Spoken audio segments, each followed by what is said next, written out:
మీరు ఈ సెక్షన్లో ఒక ఇమేజ్ని ఏ విధంగా క్రాప్ చేయాలి, మరి అది బెండ్ అయి ఉంటే కనుక ఏ విధంగా స్ట్రైట్ చేయాలి అనేది చూస్తారు. సో దానికి ఫైల్లోకి వెళ్ళి ఓపెన్, తర్వాత ఇక్కడ క్రాప్ అనే ఒక ఇమేజ్ ఉంది, దాన్ని ఓపెన్ చేయండి. సో ఇప్పుడు క్రాప్ టూల్ సెలెక్ట్ చేయండి. మీకు హైట్ విడ్త్ ఇక్కడ స్పెసిఫై చేసి ఉంటే కనుక ఇనిషియల్గా దాన్ని తీసేసేయండి. ఇప్పుడు ఫ్రీ ఫామ్ క్రాప్ అనేది వస్తుంది. ఫ్రీగా మీరు ఎంత ఏరియా వరకు కావాల్సింటే అంత ఏరియా వరకు సెలెక్ట్ చేసుకోవచ్చు క్రాప్ చేసేదానికి. సో ఈ ఏరియా సెలెక్ట్ అయింది, రిమైనింగ్ ఏరియా క్రాప్ అవుతుందన్నమాట, బ్లాక్గా ఉండే ఏరియా. అదే ఇక్కడ షీల్డ్ కలర్ అని ఉంది, ఆ షీల్డ్ కలర్ తీసేసినట్లయితే మీకు అది కూడా సేమ్ కలర్లో కనిపిస్తుంది. అంటే మీరు సెలెక్ట్ చేస్తున్న ఏరియా వరకు మాత్రమే ఉంటుందన్నమాట. ఫైనల్గా రైట్ క్లిక్ చేసి మీకు క్రాప్ అంటే రిమైనింగ్ మొత్తం పోతుంది. సో ఇప్పుడు అండు యూజ్ చేస్తాను. అండు క్రాప్ ఫస్ట్ ఎలా ఉన్నిందో అలా వచ్చేసింది. అట్లనే మీరు క్రాప్ చేసేదానికి ఇట్లా సెలెక్ట్ చేసుకున్నప్పుడు వన్స్ సెలెక్ట్ చేసిన తర్వాత కూడా మీరు దీన్ని ఇట్లా ఎన్హాన్స్ చేసుకోవచ్చు. ఈవెన్ క్రాప్ అయిన తర్వాత వచ్చేది బెండ్గా ఉండాలి అంటే కార్నర్లో మీరు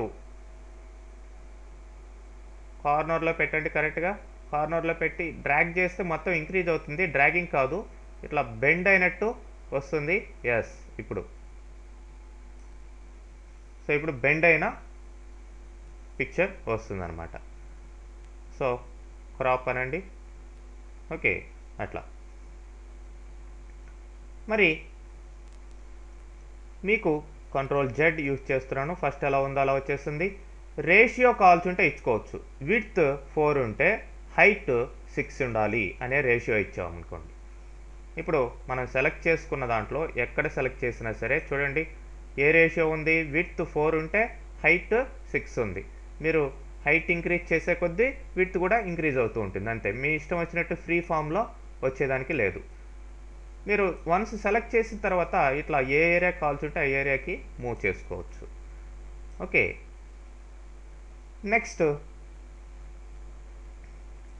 క్యాన్సిల్ యూజ్ చేస్తున్నాను. ఇక్కడ ఐ డ్రాప్ టూల్ కింద రైట్ క్లిక్ చేస్తే మీకు రోలర్ టూల్ ఉంది.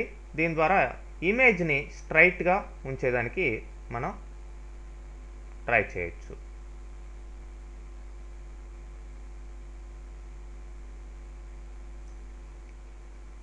ఓకే, ఇంకా కావాల్సి ఉంటే ఎట్లా పెట్టుకోండి. ఇప్పుడు స్ట్రైట్గా ఇంతకు ముందర లేదు, ఇప్పుడు స్ట్రైటన్ అనే ఆప్షన్ ఇక్కడ క్లిక్ చేసినట్లయితే ఇప్పుడు స్ట్రైట్గా రావడం జరుగుతుంది అనమాట. Remaining white spaces, extra spaces ఏమన్నా ఉన్నా కానీ రిమూవ్ అయిపోతాయి. కావాల్సి ఉంటే కంట్రోల్ జెడ్ యూజ్ చేయండి. ఇవి ఎక్స్ట్రాగా ఉన్న స్పేసెస్ మనం సెలెక్ట్ చేసిన దాన్ని బట్టి. ఓకే, ఆ ఎక్స్ట్రా స్పేసెస్ని కూడా రిమూవ్ చేస్తుంది, అంటే స్ట్రైక్ చేస్తుంది ప్లస్ రిమూవ్ కూడా చేస్తుంది వైట్ ఎక్స్ట్రా స్పేసెస్ని అంతా కూడా. అదండి ఈ రోలర్ టూల్ యొక్క ఉద్దేశం. ఈ విధంగా మనం ఇమేజ్ని క్రాప్ చేయడం, స్ట్రైక్ చేయడం చేయొచ్చు. ఓకే.